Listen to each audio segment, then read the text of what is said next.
Shalom Bapak Ibu Guru dan siswa-siswi SMP SMA Krista Mitra yang dikasihi dan diberkati oleh Tuhan. Pada saat ini kita akan merenungkan firman Tuhan di bawah tema takut tidak diterima. Takut apa tuh ya? Takut tidak diterima. Pembacaan Alkitab yang ditentukan untuk kita dari dalam Yesaya 43 ayat 1 hingga ayat yang ke-7. Yesaya 43 ayat 1 hingga ayat yang ke-7. Kita berdoa sebelum membaca dan merenungkan firman Tuhan ini. Mari berdoa. Bapa, kami bersyukur dalam pemeliharaan, kasih dan berkat-berkat-Mu di dalam hidup kami. Kami bersyukur kami dapat belajar, mengajar, bekerja, melayani di sekolah Kristen milik Tuhan, Sekolah Krista Mitra. Kami bersyukur atas keberadaan kami dimanapun kami berada saat ini dalam Sivitas Akademika Krista Mitra. Kami bersyukur Tuhan tidak pernah meninggalkan kami. Bersyukur untuk kesatuan di dalam Tuhan dan juga pada saat ini dalam persekutuan di dalam Tuhan. Kami bersyukur untuk kesempatan ini. Tiba saatnya untuk kami bersama membaca, merenungkan firman Tuhan. Sekali lagi Bapa, dengan segala kerendahan hati, kami mengakui ketidakberdayaan, kebodohan, keterbatasan, ketidaklayakan kami. Tetapi Engkaulah kiranya yang berkenan melayakkan kami, bersabda, mengurapi kami, menolong kami, sehingga kami dapat mengerti kebenaran firman. Satu hari lagi Tuhan beri, satu kesempatan lagi Tuhan tambahkan dalam persekutuan ini. Kiranya kami bertumbuh-tumbuh dalam iman percaya, kiranya kami bertambah-tambah di dalam mengerti dan melakukan sabda Tuhan. Dalam nama Bapa, Anak, dan Roh Kudus kami berdoa dan terima urapan Tuhan. Amin. Yesaya 43 ayat 1 hingga ayat yang ke-7. Allah adalah satu-satunya penebus. Tetapi sekarang, beginilah firman Tuhan yang menciptakan engkau, hai Yakub, yang membentuk engkau, hai Israel. Janganlah takut, sebab aku telah menebus engkau. Aku telah memanggil engkau dengan namamu, engkau ini kepunyaanku. Apabila engkau menyeberang melalui air, aku akan menyertai engkau. Atau melalui sungai-sungai, engkau tidak akan dihanyutkan. Apabila engkau berjalan melalui api, engkau tidak akan dihanguskan, dan nyala api tidak akan membakar engkau. Sebab akulah Tuhan Allahmu yang Maha Kudus, Allah Israel Juru Selamatmu. Aku menebus engkau dengan Mesir dan memberikan Ethiopia dan Sheba sebagai gantimu. Oleh karena engkau berharga di mataku dan mulia, dan aku ini mengasihi engkau. Maka aku memberikan manusia sebagai gantimu dan bangsa-bangsa sebagai ganti nyawamu. Janganlah takut, sebab aku ini menyertai engkau.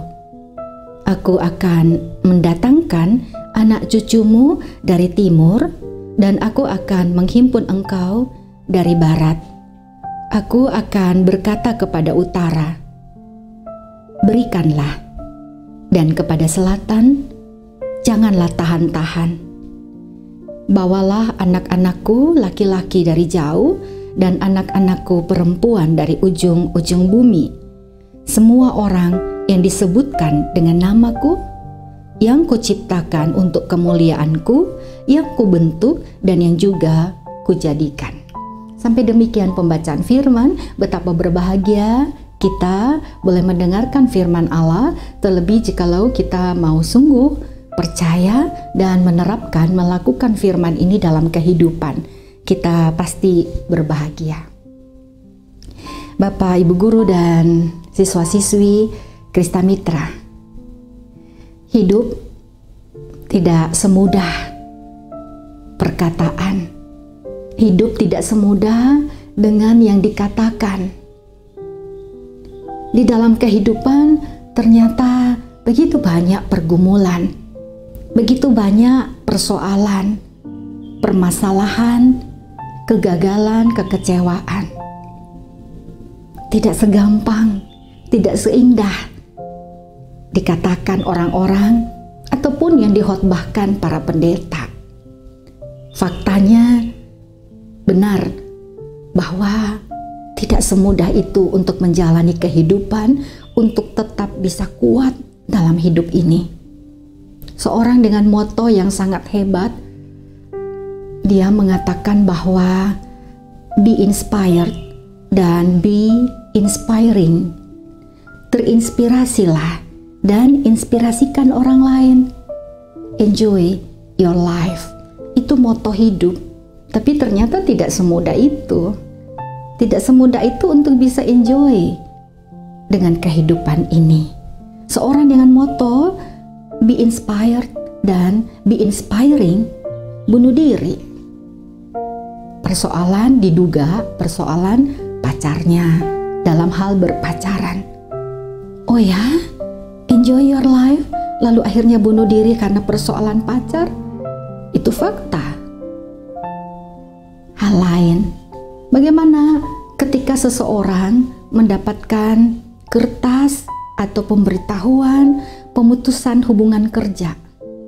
Wow, ini tidak semudah itu ya hidup ternyata ya. Udah kerja, merasa udah bagus, tapi PHK.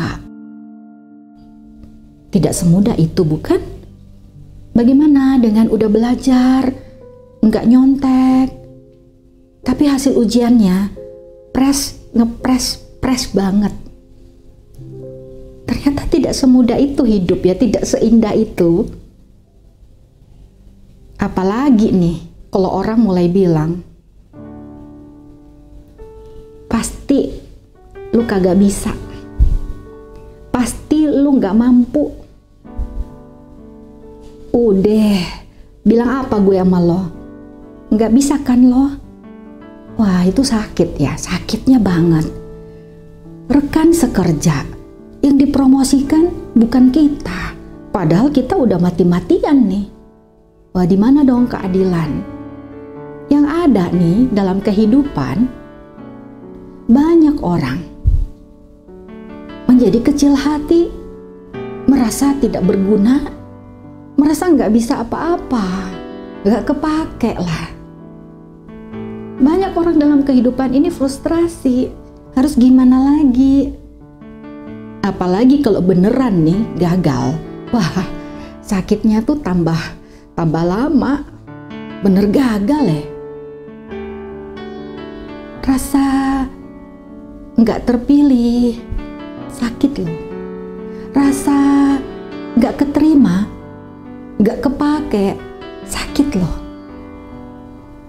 Ini berlaku juga dalam pergaulan remaja. Coba deh, bagi kelompok semua mau bergabung sama si A, kagak ada yang mau bergabung dengan saya. Enak po, sakit. Pilih kawan, semua terpilih. Aku masa sih sendiri nggak ada yang pilih? Oke, aku ikut dong, aku ikut grup kamu. Sorry ya, kamu nggak sama dengan kami, kamu nggak sepinter kami. Wow, sanggup hidup? Berat loh. Ini bukan membesar-besarkan keadaan, tetapi ini mematikan rasanya. Untuk apa hidup?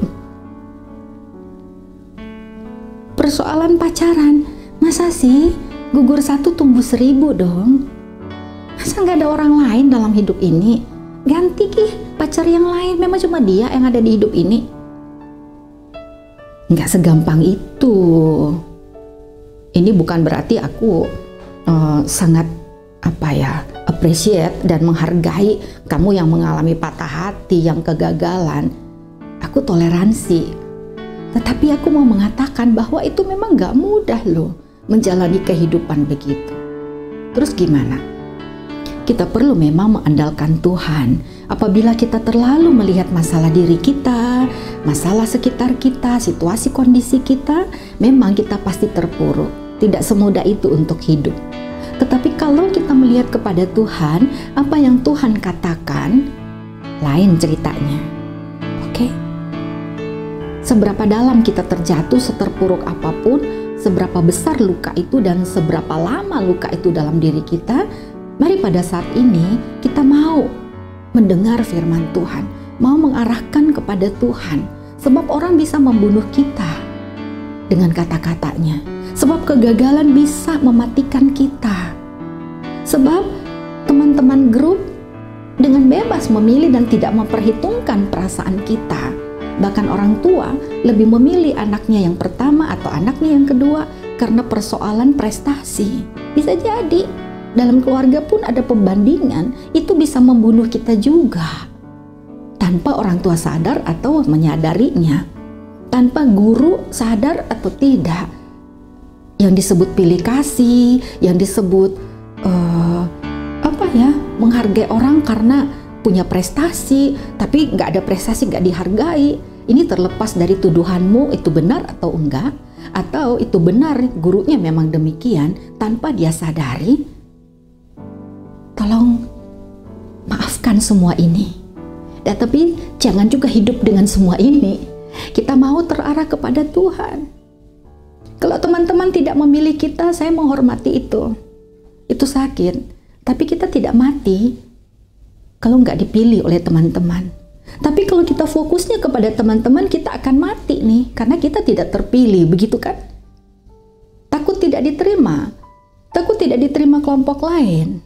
Takut tidak diterima oleh guru. Takut tidak diterima oleh siapa? Iya, ada pasti. Karena kita makhluk sosial dong. Kita butuh orang lain. Kita butuh orang tua.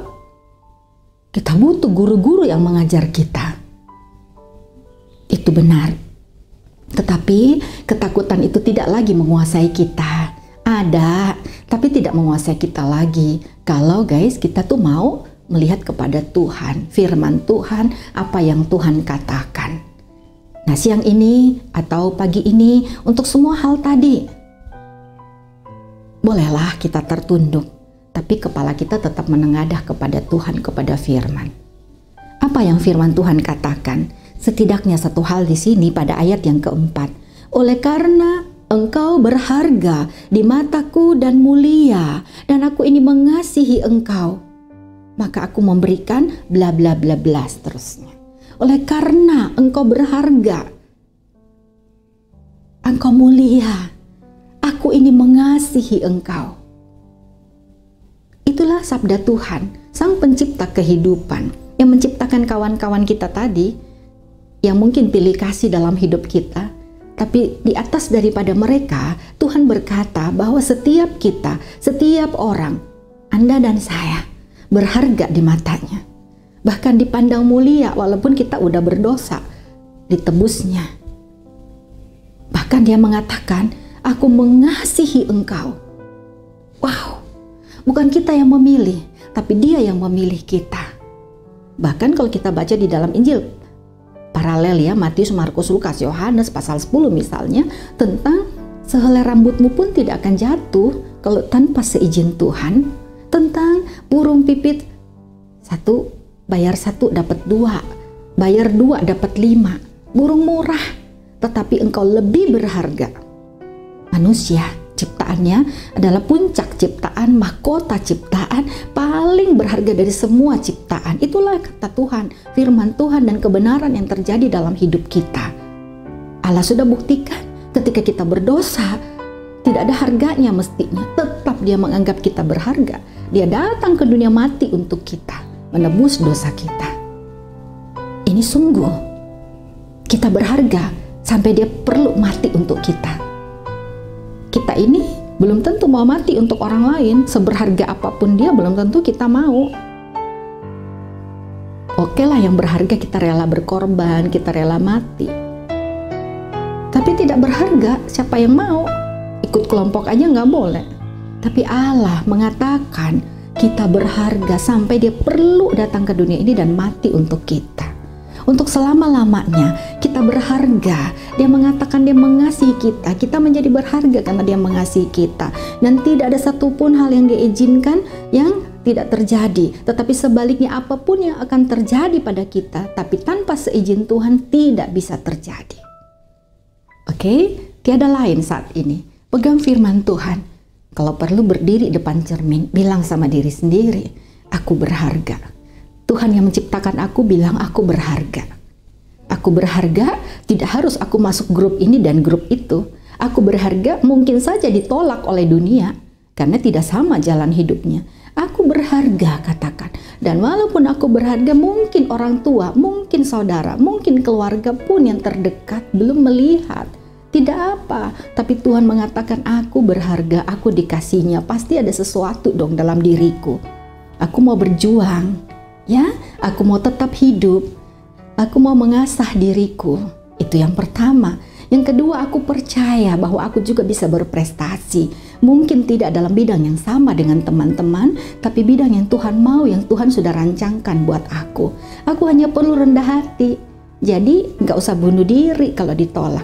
Aku hanya perlu rendah hati dan percaya kepada Tuhan. Maka aku kalau di PHK, ya aku nggak usah juga bunuh diri.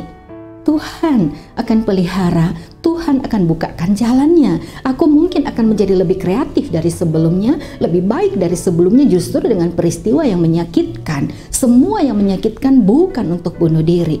Semua yang menyakitkan untuk membuat aku makin dekat Tuhan, dan saat dekat Tuhan aku tahu aku berharga. Aku bisa nih melakukan banyak hal. Kamu boleh meremehkan aku hari ini. Aku nggak dendam, tapi aku besok akan menunjukkan siapa yang benar kata-katanya. Ataupun aku nggak peduli guys apa kata kalian, karena aku mau di dalam Tuhan berjuang, do the best ya, yang terbaik, myself, dari diri saya, our best, yang terbaik yang kita bisa buat, itu aja fokusnya. Nah, kalau dengar semua orang, ya itu tadi bisa down kita. Dengar semua orang kita bisa putus asa. Ditolak si A nggak apa-apa, barangkali diterima si B, nggak diterima A, B, C sampai Z. Tuhan menerima kita. Tetap hidup karena hidup dari Tuhan. Tetap berjuang karena rezeki dari Tuhan, bukan dari orang-orang. Tetap berjuang aja, pakai talenta yang Tuhan kasih. Mau 2, 5 atau berapa, 4 atau 1, Tuhan bisa tambahkan juga. Tetap semangat, tetap sehat, tetap baca firman sehingga kuat dalam hidup ini. Dan pegang firman Tuhan. Untuk selama-lamanya kita berharga, untuk selama-lamanya kita dikasihi Tuhan, itu lebih dari cukup. Manusia bisa berubah, manusia bisa tidak adil, tapi Tuhan kekal dan Tuhan adil. Kita semua berharga senantiasa, nggak usah takut apapun. Kita hanya perlu hidup takut akan Tuhan. Amin. Mari kita berdoa. Bapa, kami terima kasih Engkau mengasihi kami begitu rupa dengan kasih yang kekal. Sampai-sampai mengorbankan diri untuk keselamatan kami. Sebegitu berharganya kami. Pasti bukan karena kami, tetapi karena Engkau sangat menghargai kami. Karena Engkau mengasihi kami dengan kasih yang kekal. Kami beruntung sekali menjadi anak-anak-Mu. Kami terima kasih, kami bahagia. Saat dunia, saat orang-orang menolak kami, saat orang-orang berlaku tidak adil terhadap kami, Engkau Allah yang sama memegang kami, menopang kami, menguatkan kami, menebus kami, membela kami, menambahkan kasih karunia, dan kemenangan-kemenangan terjadi buat kami. Kami pegang janji firman, Engkau selalu akan menghimpun kami di dalam Engkau, Engkau selalu mengembalikan sukacita kami, Engkau selalu memberikan apa yang menjadi hak kami, Engkau selalu pembela dalam hidup kami. Kiranya kami tidak terkecoh dalam penolakan, dalam kegagalan. Kiranya kami tidak terpuruk saat kami benar-benar dihina, direndahkan. Kami kuat, kami bangkit, dan tidak seorang pun menganggap kami rendah, sekalipun kami muda, karena kami menjadi teladan dalam perkataan, dalam perbuatan, tingkah laku, dalam kehidupan dan kesucian hidup kami. Tetaplah bersama dengan kami Bapa, bersama dalam proses belajar mengajar hari ini, bersama di dalam pergumulan-pergumulan hidup yang tidak mudah. Kami butuh Tuhan. Kiranya Engkau melawat kami, meneguhkan, menguatkan, memberkati kami, dan kami akhirnya ketika meninggalkan dunia dapat berkata kepada Engkau bahwa tidak percuma Engkau percaya kami, karena kami tidak merusak kepercayaan Tuhan. Kami bisa berkata, Bapa, tidak sia-sia Bapak mengasihi kami, karena kami sungguh-sungguh hidup menjadi anak-Mu ya Bapa. Di dalam nama Tuhan Yesus Kristus, kami berdoa dan sungguh mengucap syukur. Amin.